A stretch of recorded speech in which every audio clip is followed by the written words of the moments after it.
இதுதான் Poco X6 Pro under 25,000 செக்மெண்ட்ல பர்ஃபெக்ட்டான gaming போன்னா அது இதுதான். இது எதனால சொல்றேன்றதை இந்த வீடியோ ஃபுல்லா பார்க்கும்போது உங்களுக்கு கிளியரா தெரிஞ்சிருக்கும்.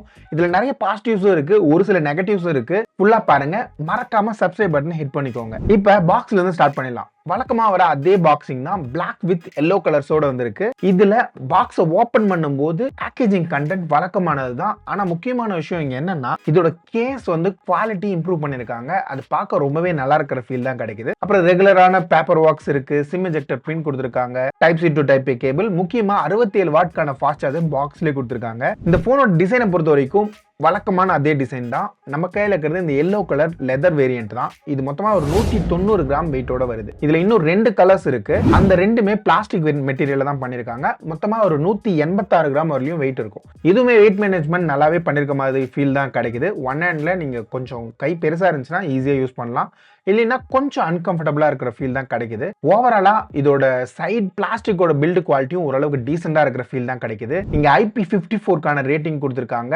ஓரளவுக்கு டீசென்ட் ப்ரொடெக்ஷன் தான். இருந்தாலும் 25,000 செக்மெண்ட்ல இன்னும் பெட்டரா பண்ணிருக்கலாம். இங்க ஃப்ரண்ட் சைடுல கார்னிங் உள்ள கிளாஸோட 5 ப்ரொடெக்ஷன் கொடுத்திருக்காங்க.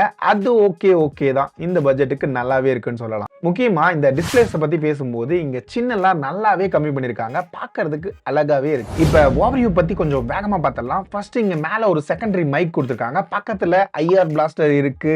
ஆமா, இங்க ஐஆர் பிளாஸ்டர் இன்னும் கிளியரா இவங்க யூஸ் பண்ணிட்டே இருக்காங்க. இது ஒரு நல்ல விஷயம் தான். பக்கத்துல ஒரு செகண்டரி ஸ்பீக்கர் இருக்கு. அப்படியே பாட்டம் சைடுல வந்தோம்னா பிரைமரி ஸ்பீக்கர், பக்கத்துல டைப் சி போர்ட், அதுக்கு பக்கத்துல சிம் கார்டு ஸ்லாட். இங்க 2 சிம் தான் யூஸ் பண்ண முடியும், மெமரி கார்டு ஆப்ஷன் கிடையாது. அதுக்கு பதிலா பேஸே இங்க 256 GB வேரியண்டா கொடுத்திருக்கிறது ரொம்பவே நல்லதா தான் இருக்கு. இங்க லெஃப்ட் சைடுல பார்த்தோம்னா ஒண்ணுமே கிடையாது. ரைட் சைடுல வால்யூம் பட்டன், பக்கத்துல ஒரு பவர் பட்டன் கொடுத்திருக்காங்க. இதுதான் இதோட ஓவர்வியூ. சரி, இதோட டிஸ்பிளேஸ் பத்தி பேசும்போது இங்க 1.5K ரெசல்யூஷனோட அமால்ட் டிஸ்பிளேன்னு சொல்லிருக்கிறதெல்லாம் ஓகே.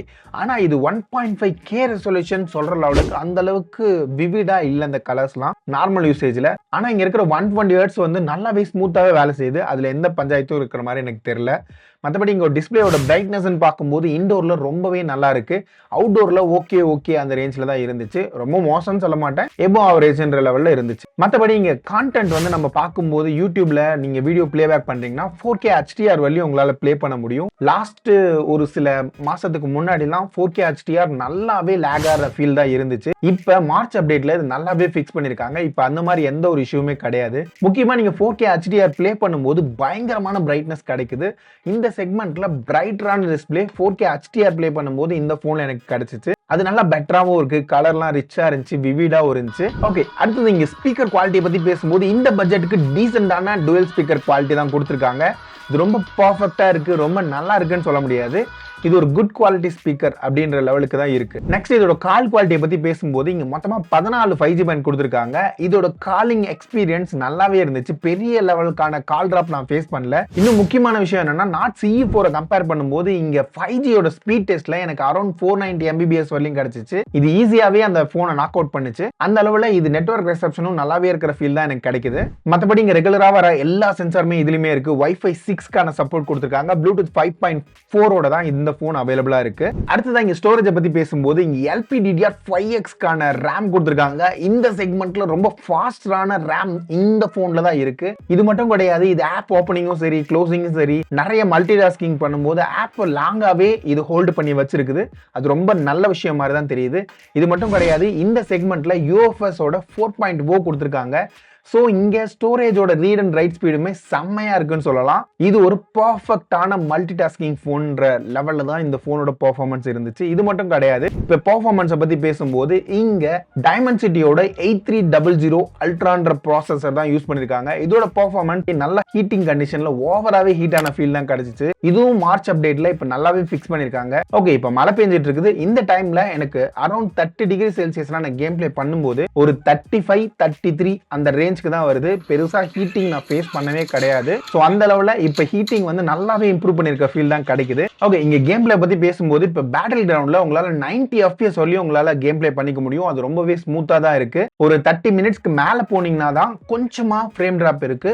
மற்றபடி ரொம்ப ஸ்மூத்தாவே ரன் ஆகுதுன்னு சொல்லலாம். அது மட்டும் இல்லாம நீங்க கால் ஆஃப் டியூட்டி மொபைல்ல விளையாடும் போது உங்களால 120 FPS வரையும் ப்ளே பண்ண முடியும். அதோட எக்ஸ்பீரியன்ஸ் ரொம்ப ஸ்மூத்தா இருந்துச்சு. பெரிய அளவிலான ஹீட்டிங் வந்து இந்த போன்ல நான் பெருசா ஃபீல் பண்ணல, முக்கியமா இப்ப. ஓகே, இப்ப ஆக்சுவல் பெர்ஃபார்மன்ஸ்லாம் ஓகே. பெஞ்ச்மார்க் பொறுத்த வரைக்கும் இங்க ஆண்ட்ராய்டுல அரௌண்ட் 1.2 lakhsக்கான ஸ்கோர் இதுல கிடைச்சிச்சு. ரொம்பவே இம்ப்ரெசிவான ஸ்கோர் மாதிரி தான் தெரியுது இந்த செக்மெண்ட்ல. அது மட்டும் இல்லாம இதோட கிக்பெஞ்ச் ஸ்கோருமே ரொம்பவே சிறப்பா இருந்துச்சு. 3D மார்க்கோட ஸ்ட்ரெஸ் டெஸ்ட்ல இதோட ஸ்டெபிலிட்டி ஸ்கோர் மோர் தென் 90% மேல கிடைச்சிச்சு, which is so impressive மாதிரி தான் தெரியுது. தெர்மல் த்ராட்லிங் டெஸ்ட்ல ஒரு 80%க்கான ஸ்டெபிலிட்டி தான் கிடைச்சிச்சு. ஸ்டில் இந்த ப்ராசஸரோட பெர்ஃபார்மன்ஸ்க்கு இது ஓரளவுக்கு டீசென்ட்டான த்ராட்லிங் ஸ்கோர் மாதிரி தான் தெரியுது. ஓகே, இதோட கேமிங் பெர்ஃபார்மன்ஸ்லாம் ஓகே. இப்போ கேமரா பத்தி பார்க்கலாம். ஃபர்ஸ்ட் இங்க ஃப்ரண்ட் கேமரா பொறுத்த வரைக்கும் இங்க 16 MBக்கான ஃப்ரண்ட் கேமரா கொடுத்திருக்காங்க. இதோட நார்மல் போட்டோஸும் சரி, போர்ட்ரேட் போட்டோஸும் சரி, டே லைட்ல நல்ல லைட்டிங் கண்டிஷன்ல எடுக்கும்போது நல்லாவே பெர்ஃபார்ம் பண்ணுதுன்னு சொல்லலாம். Throughout the day backlight சிச்சுவேஷன்ல டைனமிக் ரேஞ்ச் அந்த அளவுக்கு சிறப்பா இல்ல.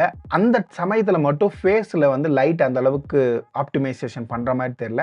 ஸ்கின் டோன் கொஞ்சம் மாறுற மாதிரி தெரியுது. இதே இன்டோர் கண்டிஷனுக்குள்ள வரீங்க அப்படின்னா லைட் நல்லா இருக்கும்போது போட்டோஸ் ரொம்பவே நல்லா இருக்கு. இந்த பட்ஜெட்ல லோ லைட் கண்டிஷன் இல்ல எக்ஸ்ட்ரீம் லோ லைட் கண்டிஷன் போகும்போதும் போட்டோஸ் ஓரளவுக்கு டீசெண்டா இருக்கு. கலர் டோன் மட்டும் கொஞ்சம் மாறுற மாதிரியான ஃபீல் இருக்கு. இதே இப்ப பேக் கேமராஸ் பத்தி பேசும்போது பாக்குறதுக்கு 4 மாதிரி தெரிஞ்சாலும் ஆக்சுவலா இருக்கிறது 2 சென்சார் தான் யூசபிள் சென்சார். இதுல பிரைமரி 64 MBக்கான ஆப்டிகல் இமேஜ் ஸ்டெபிலைசேஷனோட கொடுத்திருக்காங்க. இங்க செகண்டரி 8 MBக்கான அல்ட்ரா வைட் சென்சார், மூணாவது சுமார் 2 MBக்கான சென்சார் தான். ஓகே, இதோட அவுட்புட் பொறுத்த வரைக்கும் டே லைட்ல நார்மலான லைட்டிங் கண்டிஷன்ல நிழல்லாம் எடுக்கிறீங்கன்னா போட்டோஸ் நல்லா இருக்கு. ஹியூமன் சப்ஜெக்ட் எடுக்கும்போது அதுல டீடைல்ஸ் கொஞ்சம் அடி வாங்குற மாதிரி இருக்கு. என்ன இங்க பேக்லைட் சிச்சுவேஷன் மாதிரி போட்டோஸ் எடுக்கும்போது அந்த இடத்துல டைனமிக் ரேஞ்ச் அந்த அளவுக்கு சிறப்பா இல்ல. இதே இன்டோர் கண்டிஷனுக்கு வரீங்க அப்படின்னா அந்த இடத்துல போட்டோஸ் வந்து லைட்டிங் கண்டிஷனுக்கு ஏத்த மாதிரி மாறுது. லோ லைட்ல ரொம்பவே மோசமா பெர்ஃபார்ம் பண்ணுது. அதுல வந்து ஷார்ப்னஸ் சுத்தமா சரியில்லை, கலர் டோனும் சரியில்லை, ஒரு மாதிரி சொதப்பி வச்சிருக்காங்க இங்க லோ லைட் பெர்ஃபார்மன்ஸ் பொறுத்த வரைக்கும். இதே நார்மலான நேச்சர் சீனரிஸ் எல்லாம் எடுக்கிறீங்கன்னா கலர் ரொம்பவே பூஸ்ட் பண்ணி காட்டுது. சேச்சுரேஷன் கொஞ்சம் அதிகமா இருக்கு. சில இடங்கள்ல பார்க்க அழகா இருக்கு, சில இடங்கள்ல நல்லா இல்ல. ஓகே, இப்ப அல்ட்ரா வைட் சென்சார் பத்தி பேசும்போது பிரைமரி சென்சாருக்கும் அல்ட்ரா வைட் சென்சாருக்கும் ஓரளவுக்கு மேட்ச் ஆனாலும் டீடைல்ஸ் சுத்தமா எழுபடல அல்ட்ரா வைட் சென்சார்ல. இப்ப வீடியோஸ் பத்தி பேசும்போது பேக்ல உங்களால 4K 30 FPS வரலையும் உங்களால வீடியோ ஷூட் பண்ண முடியும்.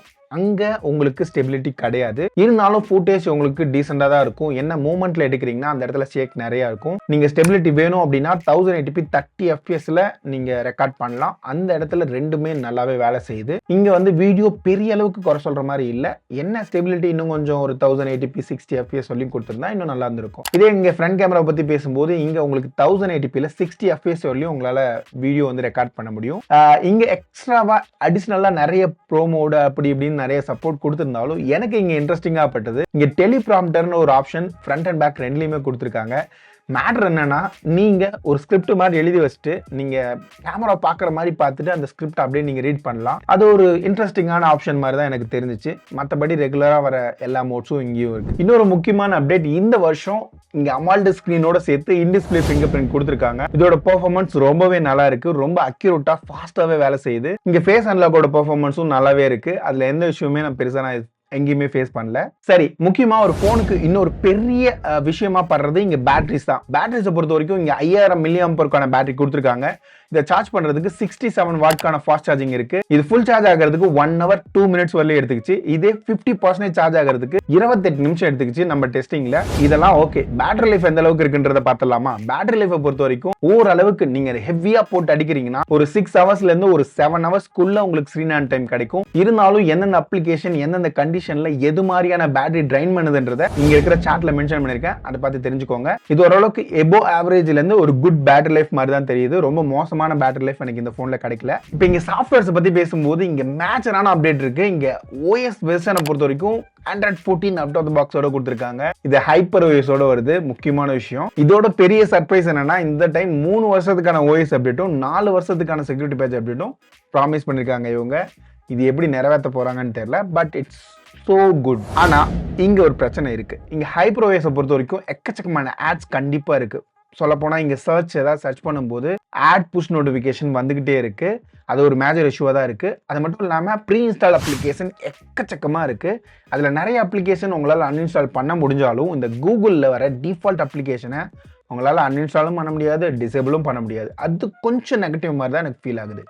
மற்றபடி இங்க ஹைப்பர் OSோட ஃபீச்சர்னு பார்க்கும்போது முக்கியமா about 20,000 மேல போயிருந்தீங்கன்னா இங்க டெப்த் எஃபெக்ட் உங்களால லாக் ஸ்கிரீன்ல ஆட் பண்ண முடியும். உங்களோட ஓன் வால்பேப்பரை டெப்தா மாத்தி யூஸ் பண்ணிக்கலாம். இது பார்க்கிறதுக்கு ரொம்பவே அழகா இருக்கிற ஃபீல் தான் கிடைக்குது. அடுத்ததான் இங்க நோட்டிபிகேஷன் பாரை இழுக்கும் போது இங்க நீங்க சவுண்ட் எல்லாம் இங்கேயே கண்ட்ரோல் பண்ணிக்கலாம். இது one of the hyper OS feature. இது ரெகுலரா வர ஃபீச்சர் தான். இது மட்டும் இல்லாம எக்கச்சக்கமான கஸ்டமைசேஷன், வழக்கமான ஆப்ஷன்ஸ் எல்லாமே இதுல இருக்கு. நெக்ஸ்ட் இதோட சர்வீஸ் சென்டர் பத்தி பேசும்போது தமிழ்நாட்டுல மொத்தமா 62 லொகேஷன்ல சர்வீஸ் சென்டர் சப்போர்ட் வச்சிருக்காங்க. 37 மாவட்டத்துல சர்வீஸ் சென்டர் இருக்கு. இங்க ஸ்பேர் பிரைஸை பத்தி பேசும்போது இவங்க தெளிவா அவங்க வெப்சைட்ல இதை பத்தி எதுவுமே மென்ஷன் பண்ணல. அது ஒரு மேஜர் நெகட்டிவ் மாதிரி தான் எனக்கு ஃபீல் ஆகுது. கண்டிப்பா வெளிப்படையா இவங்க அதை மென்ஷன் பண்ணணும். அதை இவங்க மென்ஷன் பண்ண தவறி இருக்காங்க. ஓகே, இப்ப பாசிட்டிவ் அண்ட் நெகட்டிவ்ஸை கொஞ்சம் குயிக்கா சமரைஸ் பண்ணிடுறேன். இங்க பாசிட்டிவ்ஸ் பார்த்தோம்னா இங்க கேமிங் உங்களால பப்ஜில ஒரு 90 FPS வரையும் ப்ளே பண்ண முடியும். சிஓடினா 120 FPS வரையும் ப்ளே பண்ண முடியும். கேமிங்க்கு ஒரு பக்காவான டிவைஸ் 125,000 செக்மெண்ட்ல இந்த போன் தான். அது மட்டும் இல்லாம டிஸ்பிளே HDR கண்டென்ட் வியூ பண்ணும்போது நல்லா இருக்கு. இங்க பேட்டரிஸ் வந்து ஓரளவுக்கு சார்ஜிங் ஸ்பீட் நல்லாவே கொடுத்திருக்காங்க. பேட்டரி லைஃப் ஓரளவுக்கு எபோ ஆவரேஜ் இல்ல குட் அந்த ரேஞ்ச்ல இருக்கு. நெக்ஸ்ட் இங்க 3 வருஷத்துக்கான OS அப்டேட், 4 வருஷத்துக்கான செக்யூரிட்டி பேட்ச் அப்டேட் ப்ராமிஸ் பண்ணிருக்கிறது ஒரு நல்ல விஷயமா தான் தெரியுது. முக்கியமா இதோட ஸ்டோரேஜ் ஸ்பீடும் மல்டி டாஸ்கிங் ஸ்பீடும் இந்த செக்மெண்ட்ல ரொம்பவே ஃபாஸ்டா இருக்கு இந்த போன்ல. இங்க நெகட்டிவ்ஸ் பார்த்தோம்னா இங்க ப்ரீ இன்ஸ்டால் அப்ளிகேஷன் நிறைய இருக்கு. கேமரால இன்னும் நிறைய ஒர்க் பண்ணணும். ஓரளவுக்கு இந்த டைம் நல்லாவே மேக் பண்ணிருக்காங்க. இருந்தாலும் இன்னும் பெட்டரான ஆப்டிமைசேஷன் கண்டிப்பா தேவைப்படும். அடுத்து இதோட அட்வர்டைஸ்மெண்ட்டை குறைச்சிருந்தா இன்னும் சிறப்பா இருந்திருக்கும். ஓகே, மற்றபடி இதோட பிரைசிங்கை பத்தி பேசும்போது இதோட பிரைஸ் ரொம்பவே அக்ரெசிவா இருக்க மாதிரியான ஃபீல் தான் எனக்கு கிடைச்சிச்சு. இங்க 8GB 256GB வேரியன்ட் 24,500 ரூபாய்க்கும், 12GB 256GB வேரியன்ட் 25,500 ரூபாய்க்கும் பிரைஸ் பண்ணிருக்காங்க. இதை நீங்க ஆஃபர்லாம் போக 1000 ரூபீஸ் டிஸ்கவுண்டோட உங்களை ஈஸியா வாங்க முடியும். இந்த பிரைஸ்க்கு இந்த போன் வர்த்தா இல்லையான்னு கேட்டா கண்டிப்பா ஒரு நல்ல ஒர்த்தான டீல் மாதிரியான ஃபீல் தான் கிடைக்குது. இன்னொரு வீடியோவில் பார்க்கலாம். அது வரைக்கும் பை பாய்.